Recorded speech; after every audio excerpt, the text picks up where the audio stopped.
Now, what I want to talk about is, no one's asked this question yet, but I'm sure we're going to go to questions, right?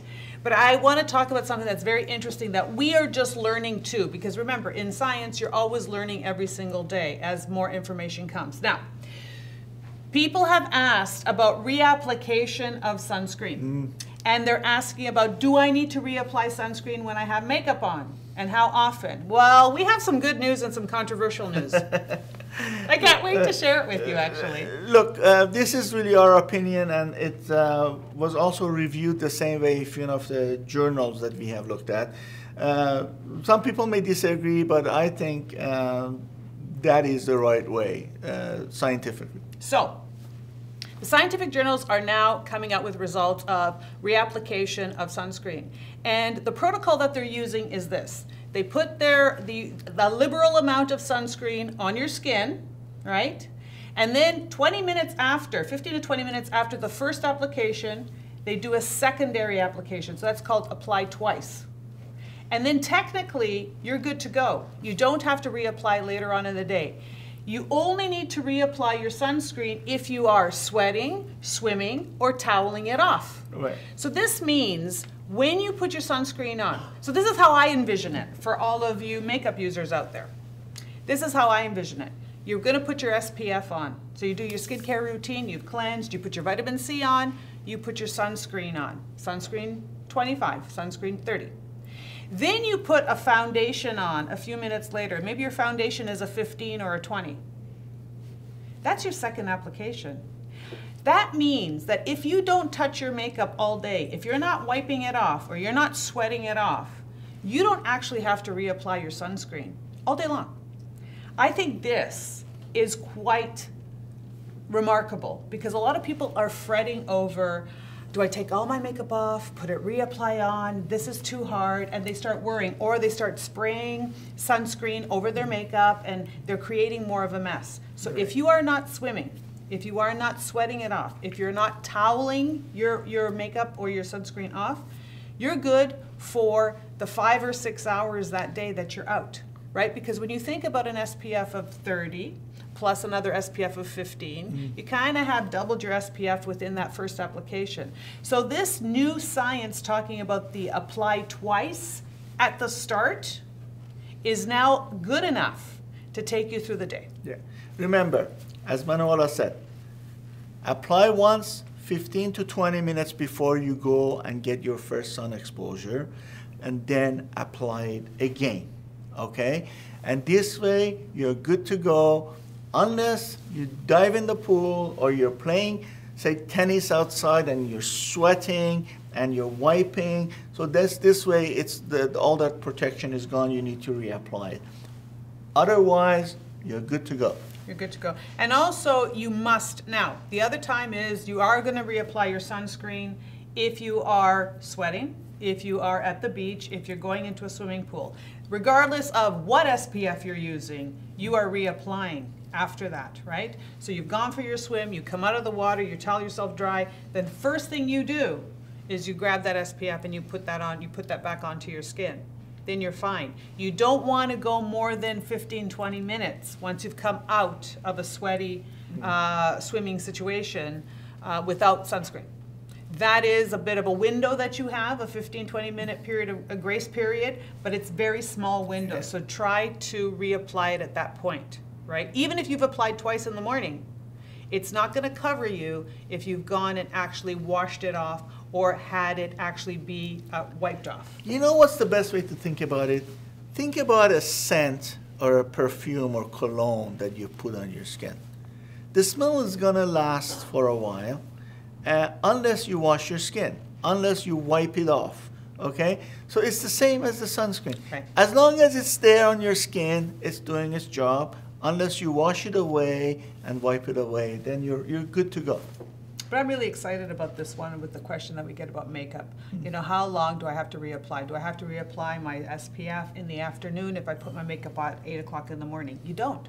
Like really, truly, you don't. If you've used an SPF between 15 and 30 in the morning, and then you've used a foundation or another layer of SPF on top of that before you put your makeup on or as part of your makeup, you now have an extended insurance during the day, so you don't have to run out at lunchtime and redo your makeup. Like this, I think, is going to really create a lot less stress for people.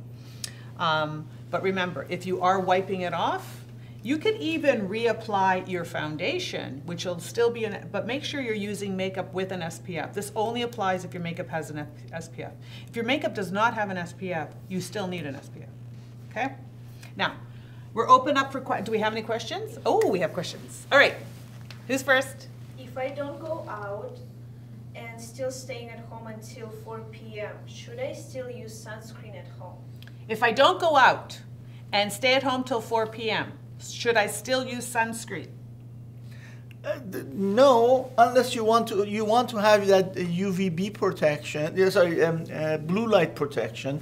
So if you're using a product with alpha in it, or sunflower oil, or a light zinc oxide, other than that, you really don't need a SPF factor on your face. Remember, the glass is breaking up the UVB, which is the burn. So you may not get the burn through the glass. You get a less mitigated, but you might still have the blue light, right? The blue light.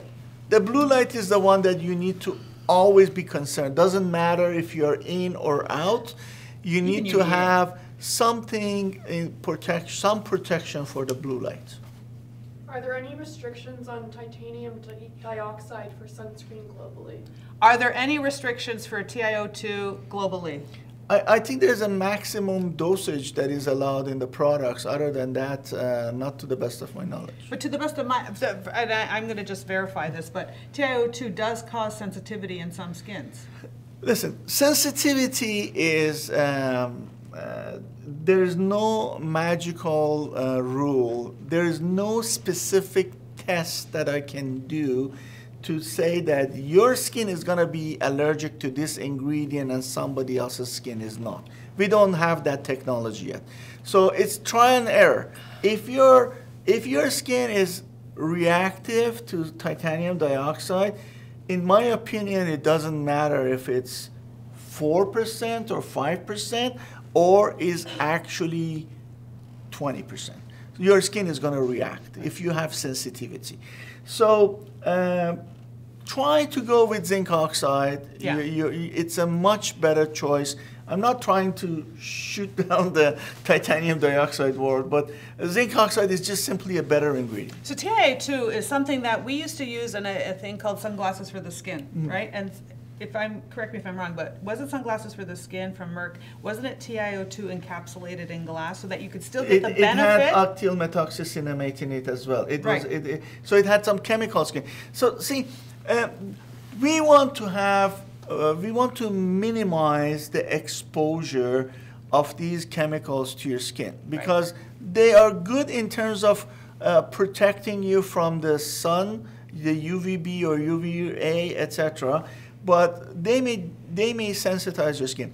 So there are some technologies out there that, like having a liposome, they have like a glass bead, a ceramic bead around some of these components. So basically it forces them to behave like a zinc oxide to sit on the top of your skin. Right. And it just doesn't penetrate, and it can chemically absorb that UVA or UVB light, but it is just sitting on the glass, on your skin. On your skin. So when you think about it, they can take some of the harsher, if you will, ingredients. They're very effective, softer. But they make them softer because by encapsulating it in the glass, it's almost creating this glass element that it's sitting on the damage still can go through, but that ingredient can still protect you from the damage, but at the same time it doesn't damage or interact with your actual skin, so your skin gets the benefit of the protection without the irritation. So this is a kind of technology that we've always been excited about because we want to be able to make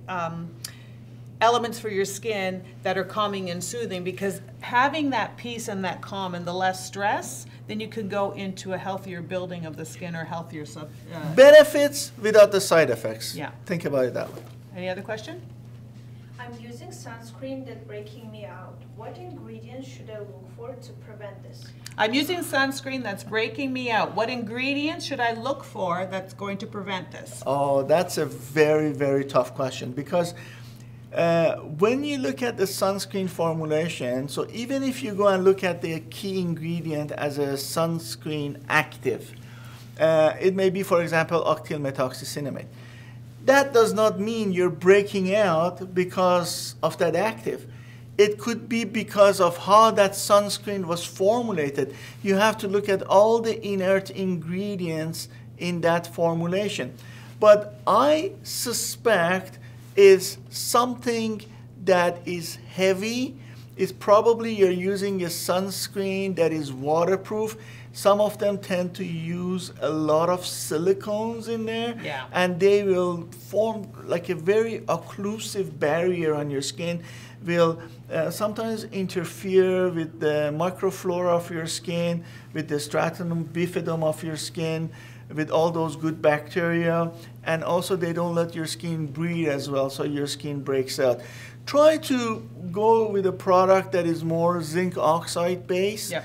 and try not to, if you're not a swimmer, if you're not an outdoors person, that you're gonna go there and work out and sweat outside, try to walk away a little bit from all these waterproof formulations. Or heavy Because formulas. they have their spot, don't get me wrong. If you're a swimmer, if you're outdoors, etc., those waterproof formulations are important. But sometimes they become more sensitizing to the skin. So try to use one that is more simple formulation, less ingredients, a good zinc oxide source, and then you're done. How do I avoid getting stung by sunscreen? Eye stinging. Oh, how do I avoid by getting stung by sunscreen? So basically your eyes are stinging. This is why I like the encapsulated version that we had. But listen, go with simple formulations that, again, this is why I had the Superman for zinc oxide. Zinc oxide formulations usually don't have all of these other components, like the chemical sunscreens can be irritating to the eyes. A lot of silicones can be very irritating to the eyes. Sometimes certain preservatives can be very irritating to the eyes. So go with the ones that are more natural based in terms of the preservatives. They have less phenoxyethanol in there, so there are other natural preservatives that are very helpful.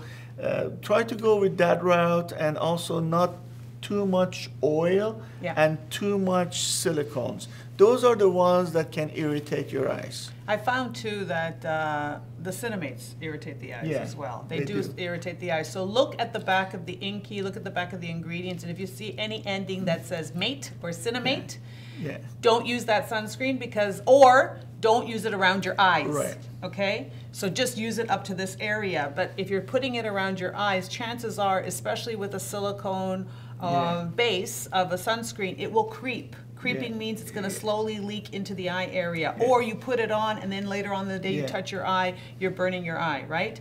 So this is why zinc oxide is so great, because it doesn't tend to sting the eye area. Again, go with the lower SPF, go with a lighter formulation, and try not to have a cinemate in the formulation so that you can protect against the burning of the eye area. And if you're African American, you might want to stay from the cinemates as well, because it does not protect as well as the zinc oxide does. And I know the zinc oxide isn't as sexy unless you're doing a nano zinc oxide, but the sexier they make the formulas, the more risk you have of these combination of other ingredients that don't work with your skin, that can block your skin, that although you're putting it on, you're like, oh, it's invisible, you don't see it, and then later on you end up with zits, or you end up with a rash. So this also is something you need to take into account. You need to find the formulation that's working for you, that is the most zinc oxide with the least other ingredients, that are also giving you that non-white cast, but that protection. Any other questions? When are we seeing more Keon? Ah! Who asked that question? Is that Kia? Armand. Ah, when are we seeing more? Chituri. That's our little army pipe. He's so cute. I love him. All right, everybody, thank you so much for tuning in, even to our children for tuning in. We really appreciate all the support that we're getting on this channel and that at Isomers Laboratories. If you have questions or comments, if you would like a personal consultation, if you would like to learn more about the chemistry and your skin, we are here for you. Thanks so much. Thank you for tuning in. Talk to you soon. Bye.